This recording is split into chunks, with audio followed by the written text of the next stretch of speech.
Tom he's a product, right? He's a guy that makes films, but when he joins a movie, he's unlike any movie star that you're going to have, because he joins very early as a producer to a movie. He'll read the script and he'll say in parts of the script, actually, I've done this before and I want to do it a different way. And it's great because he's then going to push himself to deliver the film in a different way, take the stunts and take the risk up a level. But it's also things that are interesting to him, but he's been doing it for a long time. But what's his approach? He's a leader, right? So it's like his business. So it's his own business. It's Tom Cruise brand. Tom Cruise is he's the man. He's the man. Well, he's the physical representation of a lot of work by a team. But he's the CEO, right? He's the guy that's on screen. But there is a big team behind him, and that big team have to manage a big personality. I don't think Tom's incredibly demanding, more than most. But for longevity, it's about quality and consistency, right? And that's what he's got, which is remarkable. I always take my hat off to people that are throwing themselves out of aeroplanes and thinking about what the audiences need. And he also won't trade being a movie star. Like, he genuinely is one of the few movie stars that hasn't made television and those other things. He really, really respects what that is. So it's about focus. He knows what he wants. He has a sight on his objective, his vision, and he's going for it 100%. How does he bring the people around him towards that? I think it's Tom, right? Yeah. Tom is Tom. I mean, if you met him in the street, you would probably think he's a pretty average guy. But because the relationship is through the screen, like, everybody knows what Tom Cruise looks like. Obviously, he sounds different in different countries depending on whoever's doing the voiceover. And in Japan, I have had the same voice as Tom Cruise. That's the only thing we have in common, funny enough. But no, he's a pretty remarkable guy. But it's a big product. He's a big product. He doesn't take on too much. When he leans in, the production companies have to really support him, but he brings in a full team. The way that he's pushing himself so hard, first of all, mentally reading the script, preparing for a project, but also delivering on the day. Execution is everything. He understands that why take 6 takes, right? He wants it to be perfect. He's not a one-take guy, but he's rehearsal, practice, right? When the cameras are rolling, he's on it. And he knows the cost of production. Like, the cost of production by the minute is probably one of the most expensive things you're ever going to find. So when you have a movie star that really thinks about the business side of things, it makes a difference. Okay. But also he's he's the custodian of his own brand, which a lot of stars, you know, they're outsourcing things to their teams to say, should I do more of this, less of this?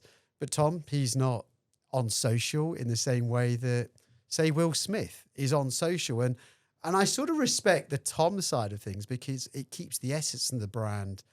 Whilst everybody in the world knows who he is, it keeps that level of mystique a little bit higher, that if you want to see him, go buy a ticket.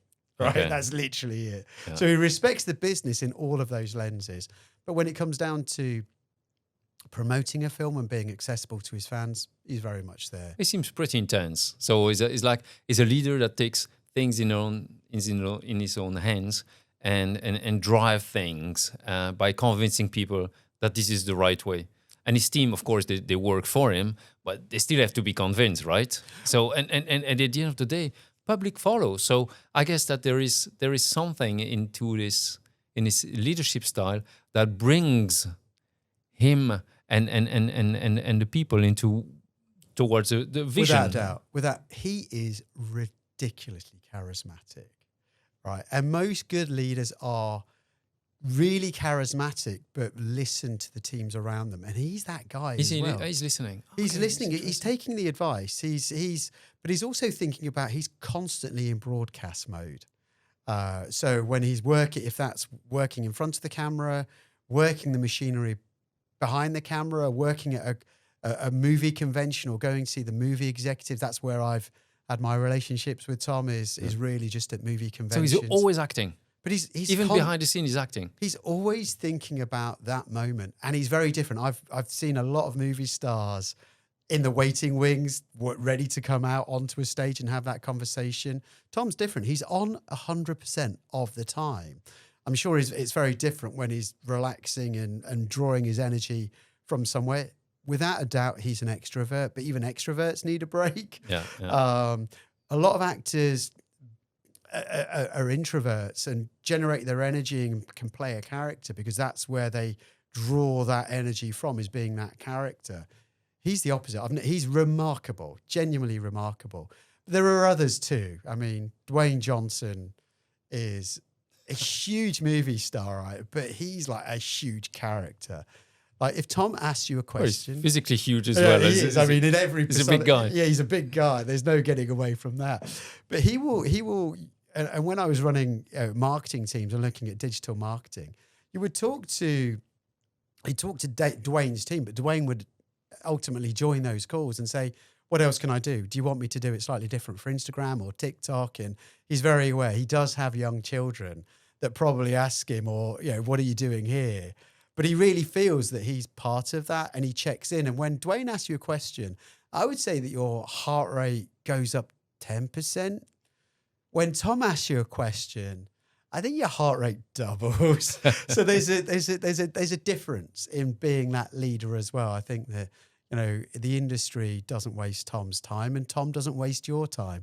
Like I say on set, he's a perfectionist, but he puts the effort in to minimize any of that time. And that's not to say that Dwayne runs over in production. He's also incredibly professional. The industry is not built of professionals like this. Some of them, the ego is not as controlled, and ego's a big part of charisma and being a leader. But ego is everywhere. I mean, in boardrooms you have big egos as well, and that's something that you always have to play with. You suffer. I mean, if you're a CEO and you're chairman, or other people have their own ego, then you have to understand that and be able to accept it and play with it. There's the negative ego, there's a positive ego, and sometimes it's the same person. But then at that moment, you need to be able to weather the storm and get a new basis to be getting to the decision. So whether it's a strategy or a movie or something that you change in a scenario, there's a convincing element. And the convincing element is what you bring on the table. Oh, you need to convince the other. There's there's what the other is going to bounce back to you. And if the emotions are too high, then you get nowhere. So I find that always interesting. There's a moment in board meetings, or probably in those moments, it's exactly it's changing the mood. It's from no two people fighting against each other to okay, let's make it work, and finding a different basis. Usually, from my perspective, it's a different basis, not the same basis as the one that triggered the crisis.